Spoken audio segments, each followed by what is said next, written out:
নমস্কার বন্ধুরা, কেমন আছো সবাই?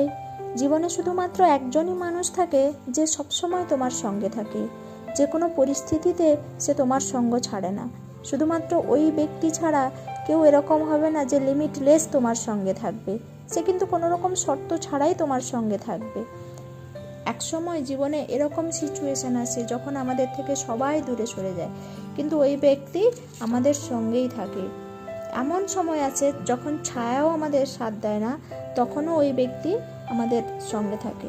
জীবনের শেষ নিঃশ্বাস পর্যন্ত ওই ব্যক্তি কিন্তু আমাদের সঙ্গেই থাকে। ওই ব্যক্তির থেকে না কেউ আমাদের বেশি ভালোবাসতে পারে, না কেউ বেশি রেসপেক্ট করতে পারে। ওই একটাই ব্যক্তি আমাদের সবথেকে ভালো বন্ধু এবং সবথেকে ভালো ভরসার জায়গা হয়ে ওঠে। কিন্তু এটাই আফসোস, ওই ব্যক্তিকে আমরা আমাদের জীবনে সবথেকে কম মনোযোগ দিই, বেশি ইগনোর করি। তুমি কি জানো কোনো রকম শর্ত ছাড়া তোমার সাথে থাকা ওই ব্যক্তির নাম কি? ওই ব্যক্তি হচ্ছে তুমি নিজে। Thank you. ভালো থাকো, সুস্থ থাকো।